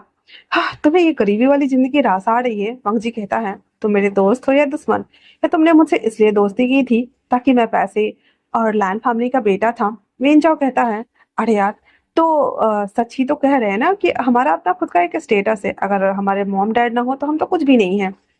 वांगजी कहता है ऐसा नहीं है, मैं तो हूँ, ये मेरा छोटा सा स्टार्टअप एक दिन बहुत बड़ा हो जाएगा, तब तो मैं बहुत कुछ हो जाऊंगा, फिर तुम ही लोग मेरे पास आके घूमते फिरोगे। पिंचा कहता है हाँ, वो दिन भी देख लेंगे हम, फिलहाल से मैं चलता हूँ और अपनी गरीबी इंजॉय करो। और उसको मुंह करता हुआ वहां से वो लोग चले जाते हैं। मंगजी को बिल्कुल बुरा नहीं लग रहा था, क्योंकि उसने जीवन की असली सच्चाई को करवाहट थप्पड़ के साथ में पिया हुआ था, क्योंकि उसे पता है कि पैसा रहता है तो सब लोग आपको पूछते हैं, अगर आपके पास पावर है तो लोग आपके पीछे घूमते हैं। जिस दिन ये दोनों चीज चला गया, लोग आपको आपके ऊपर चढ़ के नागिन डांस करना स्टार्ट कर देंगे। पर हाँ, कभी भी अपनी दिल की बात, अपनी गरीबी और अपनी जो रिलेटेबल चीजें होती, चाहे फैमिली ऑफिस कुछ भी हो, वो कभी भी किसी के साथ शेयर नहीं करना चाहिए, क्योंकि अगर आप अपने बारे में बताते हो तो वो आपको मजाक उड़ाने का एक हिस्सा बन जाता है। और ये बात वांग जी और विंग को काफी अच्छे से पता था। फिर साथ में कहता है, अरे सर, ऐसे छपरी लोग हमने बहुत देखे हैं। चलो छोड़ो भी, इन लोगों को जवाब देने के बाद अपना टाइम खराब नहीं करना चाहिए, बल्कि हमें फ्यूचर पर फोकस करना चाहिए। जब हम सक्सेस होते हैं तो सक्सेस का थप्पड़ इतना जोर का पड़ता है लोगों के मुंह पर कि उनके मुंह से बस यही निकलती है कि उस वक्त इनका साथ दिया होता तो कितना अच्छा होता। चलिए हम काम करते हैं। धीरे धीरे करके 1 साल बाद वो स्टार्टअप बहुत बड़ा तो नहीं कह सकते हैं, लेकिन हाँ इतना अच्छा हो चुका था कि उसके अंडर में अब कम से कम 60 से 70 लोग काम कर रहे थे। धीरे धीरे करके ये बिजनेस एक्सपैंड होना स्टार्ट हो चुका था।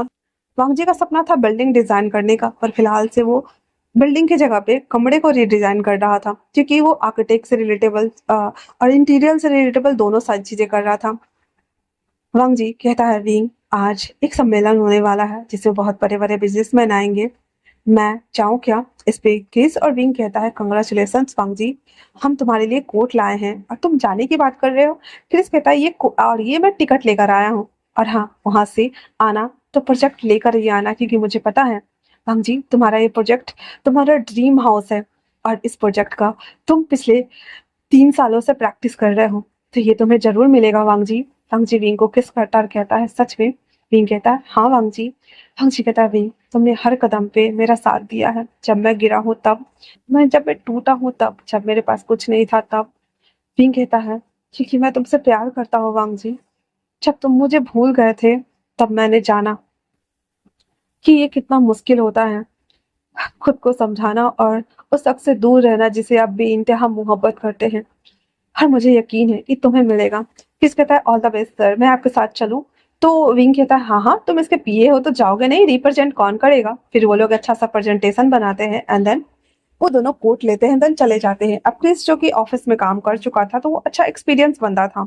हालांकि वो वांग जी से भी 2 साल का बड़ा था, पर फिर भी वांग जी जो एक लीडरशिप क्वालिटी मेंटेन करके रखा हुआ था, जिस वजह से उसे वो बॉस बुलाता था। उसके बाद वो लोग आते हैं उस सम्मेलन में जहाँ पे सबको अपना अपना प्रेजेंटेशन दिखाना था, एंड देन एक सिक्का उछाल करके, और ये एक तरह से हम कह सकते हैं टॉस वाला होता है, और ये होता है बड़े बड़े जब लीडर्स एक साथ आते हैं तब। तो वांग जी को ये सारी चीजें पहले से ही टेबल पे उसने सुन सुन रखा था, तो उसे पता था सारे क्राइटेरिया कैसे पूरा करना होता है। उसके बाद जब वो अपना प्रेजेंटेशन दिखाता, उसके साथ सीचन भी बैठे हुए थे। सीचन को यकीन नहीं हो रहा था कि वांगची का प्रेजेंटेशन इतना धांसू और पावरफुल होगा। सारे लोग एक एक करके होड़ लगा रहे होते हैं, लेकिन वांगजी का प्रेजेंटेशन कुछ यूनिक और डिफरेंट था। 3 लोगों टाई अप होने के बाद भी जो नया इन्वेस्टर था उसने वांगजी के प्रोजेक्ट को सेलेक्ट कर लिया, क्योंकि उसका डिजाइन सबसे अलग था। और सीजन चाहता था कि उसका डिजाइन जो है वो हट जाए, क्योंकि वांगजी का डिजाइन वाकई में सबसे यूनिक था। फर्स्ट नंबर पे वांगजी, सेकंड नंबर पे दूसरी कंपनी, और थर्ड नंबर पर सीजन की कंपनी आती है। जिसके बाद वो तीनों इन्वेस्टर उन तीनों के साथ में साइन अप कर लेते हैं, और वांगजी फूले नहीं समा रहा था। वांगजी कहता है, क्रिस, चलो हम विंग के लिए इसके फेवरेट केक लेकर चलते हैं। मुझे यकीन नहीं हो रहा कि हम हमें ये प्रोजेक्ट मिल गया है। वो दोनों खुश हो ही रहे थे कि तभी सीजन आते हुए कहता है, वांगजी, कंग्रेचुलेशंस। अपने भाई को देखकर, सीजन को देखकर विंग वांगजी कहता है, काका आप यहाँ? तो कहता, मैं भी आया था। सच में मुझे यकीन नहीं होता कि तुम इतना अच्छा डिजाइन बना लेते हो वांग जी। हाँ जी कहता है, काका, आपको तो मेरे प्यार पे भी यकीन नहीं था, आपने मॉम डैड की बात सुनी। खैर कोई बात नहीं, पर हाँ, अच्छा लगा आपको देखकर। इतना बोलकर उसके पास आता है और गले लगाता है। सचिन कहता है, घर नहीं चलना है, सेलिब्रेट करते हैं। हाँ जी कहता है, काका, बुरा मत मानिएगा, पर मेरे लिए कोई इंतजार कर रहा है जो बहुत टाइम से इसका वेट कर रहा था। आज मैं उसके साथ पहले सेलिब्रेट करना चाहता हूँ, और अगर मॉम आए तो प्लीज उन्हें ले आइएगा, और अगर ना आए तो कोई बात नहीं। इतना बोल वो क्रिस को कहता, क्रिस घर चलो जल्दी से, मुझे विंग को बताना है। वो लोग रास्ते में कुछ क्रैक्स और साथ में केक खरीदते हैं, एंड देन घर के लिए आ जाता है, जहाँ पे विंग अच्छा सा खाना बना रहा होता है, और वो वेट कर रहा होता है विंग का। डोरबेल बजते विंग आते ही कहता, वांग जी, क्या प्रोजेक्ट मिला? वांग जी ना किस ने दोनों मुंह लटका के आए हुए थे, तो उसे देखते ही कहता है, क्या नहीं हुआ? क्या हम सेलेक्ट नहीं हुए? क्या तुम्हें नहीं मिला वांग जी? विंग ने एक के बाद सवाल किए जा रहा था, और कहता है, क्या हुआ वांग जी, बताओ ना, हार्ट अटैक क्यों दे रहे हो? हाँ जी कहता है, विंग, एक्चुअली में वो कहता है कोई बात नहीं, इस बार नहीं मिला तो क्या हुआ, अगले मंथ फिर से एक नया प्रोजेक्ट आएगा, तो तुम ट्राई करना। और हाँ, एक कैफेटेरिया में एक बिल्डर आए हुए थे, तो मैंने उनसे बात किया है वांग जी। तुम उनके पास जा सकते हो, ठीक है ना? वो तुम्हें काम दे देंगे। मैंने बोला कि मेरा दोस्त बहुत अच्छा डिजाइन करता है, प्लीज वांग जी नाराज मत हो, प्लीज वांग जी। हाँ, रोना मत, प्लीज वांग जी रोना मत, तुम्हें पता है ना, तो तुम्हारे सर पे असर करेगा। अरविंद रोए जा रहा है, बोले जा रहा है, रोए जा रहा है, बोले जा रहा है। वांग जी कहता, वी तुम क्यों सोचते हो मेरे बारे में इतना, क्यों बुद्धू, क्यों? इतना बोलकर उसे गले लगा लेता है। क्रिस भी रोने लगा था, क्योंकि विंग रोते रोते अभी भी वांग जी के बारे में ही सोच रहा था। वांग जी कहता है मुझे मिल गया। विंग कहता क्या कहा वांग जी? वांग जी कहता है मुझे प्रोजेक्ट मिल गया wing, I love you, I love you, कि तुम्हारे प्यार की वजह से मैं आज यहाँ तक पहुंच पाया विंग। विंग कहता है सच में वांग जी, सच में तुम झूठ बोल रहे थे? वो क्रिस को देखता रहा, सोचते हुए कहता है गगा क्या सच में? क्रिस कहता है हाँ ये देखो। अरे तब बोलकर वो पेपर दिखाता है, साथ में क्रिस और वो रहता है ना फूटे क्रैक्स, तो बहुत सारा लत्ती उड़ता है, तो वो फोड़ देता कहता है कंग्रेचुलेशन, हमने सोचा था हम थोड़ा प्रैंक करेंगे और आप तो रोने ही लगते हो इतना छोटा छोटा बात पर। की विंग कहता है ये छोटा बात है गगा, आपने तो मुझे हार्ट अटैक दे दिया था। इतना बोलकर वो क्रिस के पीछे भागता है, जहाँ पे वांग जी कहता है विंग। विंग आते हुए कहता है बहुत बुरे हो वांग जी, क्यों करते हो ऐसा? पता है ना मैं डर जाता हूँ, मुझे बस तुम्हारी खुशी चाहिए और तुम्हारा साथ, और कुछ नहीं चाहिए मुझे। मुझे कहता है सब कुछ मिलेगा तुम्हें विंग, अब हमारी खुशियाँ हमारे पास होगी, हमारे पास भी सब कुछ होगा विंग। और इतना बोलकर उसे किस करता है फोrehead पे, और फिर वो तीनों केक कट करते एक साथ में, फिर सेलिब्रेट करते हैं शैंपेन से। तभी डोरबेल बजती है, जिसके बाद क्रिस डोर ओपन करता है, तो डोर पे उसकी मम्मी पापा और सीजन थे। सीजन आते हुए कहता ब्रो हमें सेलिब्रेट करने के लिए नहीं बुलाओगे? वो अंदर आता है तो विंग कहता है डैड मॉम आइए ना। पर वांग जी अभी भी स्टिल खड़ा था, वो हिल ना रहा था ना कुछ बोल रहा था। तभी उसकी मॉम आते हुए कहती है वांग जी क्या तुम हमें माफ नहीं करोगे?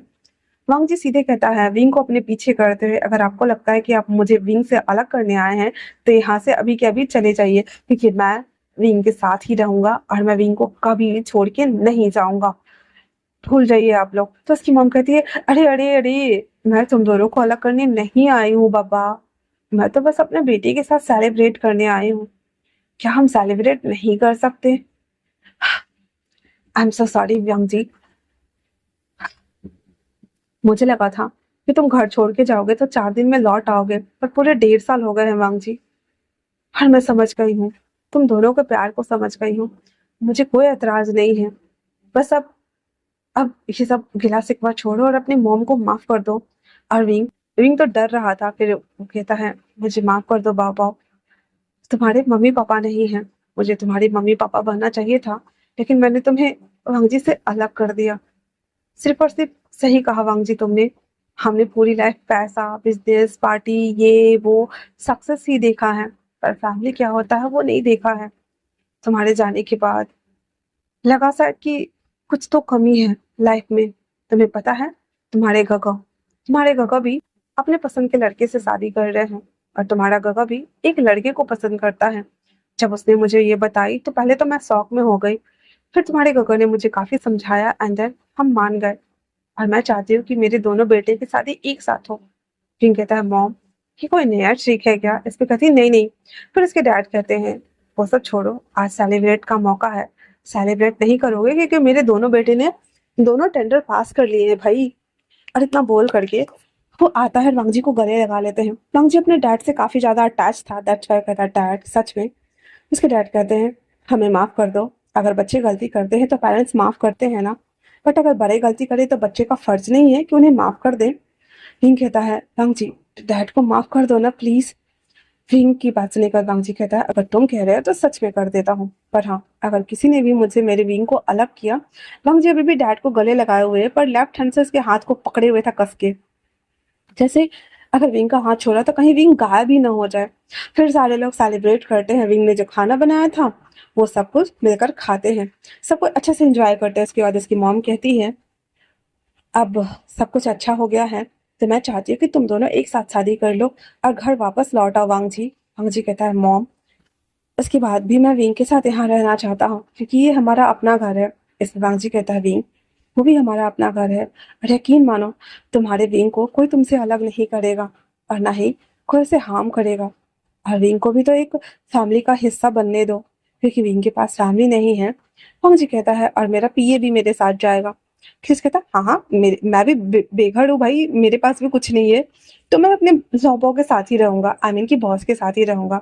फिर सारे लोग हाँ कर देते हैं। फिर वांग जी थोड़ा बहुत सामान, क्योंकि वो लोग यहाँ से भी काम करने वाले थे, क्योंकि यहाँ पे पूरा इन लोगों का सेटअप लगा हुआ था, तो थोड़ा बहुत सामान लेकर के और वो लोग घर आ जाते हैं, शिफ्ट हो जाते हैं। उसके बाद धीरे धीरे करके वांग जी जो कि प्रोजेक्ट मिला था, तो सीजन के साथ और क्रिस के साथ मिल करके काम करना स्टार्ट कर चुका था। और वो लोग को जब कुछ अपना काम करना होता था, तो वो जो उसका 2 BHK का जो घर था, वहाँ आकर वो लोग काम करते थे। और विंग एज यूजुअली अपने कैफेटेरिया में काम करता था। और इधर शेंगोजन को और लैनी को कोई प्रॉब्लम नहीं था, क्योंकि विंग खुद वेल डिपेंड होना चाहता था। और वो घर पे वांग जी के साथ भी काम करता था, और उसकी ग्रेजुएशन अभी कंप्लीट नहीं हुई थी, दैट्स वाई वो अभी इतना कैपेबल नहीं था कि वो ऑफिशियल वर्क कर सके। उसकी 1 साल की पढ़ाई और बची हुई थी, इसीलिए विंग कैफेटेरिया में भी काम करता था शाम के शिफ्ट पे।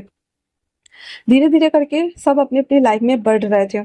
शादी की शॉपिंग्स भी हो रही थी, और साथ में चारों कपल्स के लिए सब कुछ सेलेक्ट किया जा रहा था। वांग जी सीचे से कहता, काका सब कुछ तो सही है, पर आपका ब्राइड कौन है? तभी वो कहता है, मेरा ब्राइड अपनी ही कंपनी में काम करता, रोज से दिखाता है जहाँ पे मैं गया हूँ, सबसे हंस के बातें कर रहा होता है। विंग कहता है, ओ तो ये है। सीजन कहता, ये मेरा क्रश और पहला प्यार भी है। मुझे यकीन नहीं होता कि मॉम मान गई। हाँ, पर अच्छा है। और इतना बोलकर मेंग्या को देख रहा था, जहाँ पे वांगजी कहता है, का मुझे विंग की याद आ रही है। सीचन कहता है, तुम और तुम्हारा विंग। वांगजी कहता है, आई एम सॉरी काका, पर मुझे उसे देखने जाना होगा। इतना बोलकर सीचन कहता है, ठीक है जाओ। और सीचन मेंग्या को देखने लगा था, और वांगजी कैफेटेरिया आता है, जहाँ पे विंग सभी से हंसते हुए ऑर्डर ले रहा था। और वांगजी हमारा ग्लूमी फेस बनाते हुए कहता, विंग। विंग कहता, हाँ वांगजी। कहता, तुम इस तरह से स्माइल करते हुए सबसे बात नहीं कर सकते हो। इसे विंग कहता है कि कैफेटेरिया है वांगजी, घर नहीं है, नाटक बंद करो और बैठो कोने में। फिर कहता है, सर आप क्या लेंगे? वांगजी कहता है, मुझे बिल्कुल अच्छा नहीं लग रहा है, तुम इतना हंस क्यों रहे हो? तो कहता है, कस्टमर के साथ ऐसी बात करना होता है, प्लीज सर आप क्या लेंगे? वांगजी कहता है, किस। विंग कहता है, ओ रियली। इतना बोलकर उसके लिप्स पे पिक किस करते हुए कहता है, आप खुश? वांगजी तो शौक होकर इधर उधर देख रहा था। कहता विंग। विंग कहता है, सबको तो नहीं मिलता है, आपको स्पेशल दे रहा हूँ सर, और कुछ चाहिए? इतना बोले उसके नोच को स्लाइड करते हुए कहता, बैठो मैं कॉफी लेके आता हूँ। फिर वो कॉफी लाने चले जाता है, तो सॉन्गलान हंसते हुए कहता, विंग, हाँ एक वो दिन था जब रोता हुआ बच्चा मेरे गले लगकर रो रहा था, और आज का दिन है। तो विंग कहता है, काका मुझे संभालने के लिए थैंक यू, और हाँ शादी में आप मेरे साथ आने वाले हो ब्राइड पार्टनर बनकर। सॉन्गलान कहता है, ओके बाबा ओके। फिर वो कॉफी दे देता है। फिर बाद में वांगजी विंग का वेट करता है और उसको अपने साथ लेकर घर जाता है, जहाँ पे विंग बताता है कि उसने सॉन्गलान गंगो को बोला है ब्राइड मेट बनने के लिए। वांगजी भी मान जाता है। शादी वाले दिन एक रूम में जहाँ पे वांगजी तैयार हो रहा था, और सीजन एक रूम में विंग और विंग तैयार हो रहे थे। वहां पे सॉन्गलान आते हुए कहता, विंग तैयार हो गए तुम? तो कहता, तभी मेंग्याओ कहता है, हाँ वैसे तो कहने के लिए मेरे पास इतनी बड़ी फैमिली है, पर मेरा ब्राइड मेट बनने के लिए कोई भी नहीं है। तभी एक वॉइस आती है और कहता है, कैसे नहीं है, मैं हूं ना गगा। म्याम्या जो कि उसकी सौतेली बहन थी, वो कहती है, वांगजी तो वैसे मेरा दोस्त है, पर मुझे यकीन नहीं होता कि विंग सच में तुम दोनों इतने एक दूसरे से प्यार करते हो कि वो अपने दोस्तों को भूल गया है। और वाकई में आज तुम इतने बड़े हो गए हो कि हमें खुद को छोटा महसूस और शर्मिंदा फील होता है। इस पे विंग कहता है, अगर हम पैसों से दोस्ती करेंगे तो सच में पैसा हमारा दोस्त है, पर अगर इंसानों से दोस्ती करेंगे तो पैसे को बीच में नहीं लाना चाहिए। मैम मैम हम जी तुम्हारा दोस्त था और हमेशा रहेगा, और वो अगर तुम चाहो तो उससे बात कर सकती हो। मैं कहती है, मैं कौन सा मुंह लेके जाऊं? उस दिन मैंने मीनचा के साथ मिलकर उसके साथ ऐसे बात करी थी, तो मुझे बिल्कुल पसंद नहीं आ रहा है। तो वो कहता है, विंग एक बार बात करके तो देखो। तो मैं कहती शादी की बात कर लूंगी, पहले चलो शादी तो कर लो। इतना बोलकर वो मेंग्याओ को कहती, चलो गगा मैं आपको लेके चलती हूँ। तो मेंग्याओ को म्यामा ले लेती है, और सॉन्गलैन विंग को लेता और कहता, चलो भी। बाहर साओ सिंचेंग था और कहता, विंग। तो विंग कहता, आप भी चलो मेरे साथ गगा। एक साइड साओ सिंचेंग, एक साथ साओलिंग, और बीच में विंग, और आगे मेम्या और मेंग्याओ थे। वो दोनों को ला करके स्टेज पे खड़ा कर देते अपने अपने पार्टनर के सामने में, जहाँ पे वांगजी और सीजन अपने अपने पार्टनर्स को देख रहे थे। उसके बाद वांगजी सॉन्गलैन को ग्रीड करता है, क्योंकि एल्डर होने के नाते एक वही था जो विंग को कॉलेज टाइम से अभी तक संभालते हुए आ रहा था। वो लोग भी नीचे जाके बैठ जाते हैं क्योंकि विंग के फैमिली के नाम पे सोंगलन और साओ सिंचंग ही थे और कोई भी नहीं था। और इधर म्याम्या के फैमिली के नाम पे सॉरी मेंगाओ के फैमिली के नाम पे म्याम्या आई हुई थी और कोई भी नहीं था। शादी बहुत अच्छे से हो जाती है।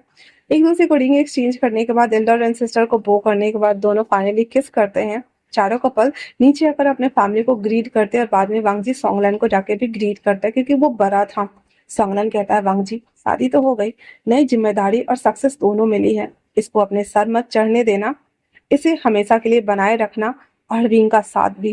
वांगजी कहता है काका मैंने वो पल देखे हैं जहाँ पे ऑलमोस्ट मैंने विंग को खो दिया था। अब तो सक्सेस कितना भी सर चढ़ जाए, विंग के बिना सब कुछ फीका और अधूरा है काका। चिंता मत कीजिए, जहाँ विंग का साथ ना हो वो सक्सेस भी फेलियर जैसी होगी मेरे लिए। लाइफ के हर मुकाम पे साथ देने के लिए विंग ना हो तो जीना बेकार है। इतना बोलकर वो विंग को देखता है एंड देन आगे बढ़ता है, जहाँ पे उसकी मॉम उन लोगों की नजर उतारते हुए कहती है चलो घर चलते हैं। और इसके बाद वो लोग विंग और वांगजी को लेकर और साथ में सीचन और मेंगाओ को लेकर घर आते हैं। दोनों को अपने अपने वेडिंग रूम में जाने देने देते हैं। उसके बाद उसकी मॉम डैड कहते हैं हाँ फाइनली हमारे बच्चों की शादी हो गई।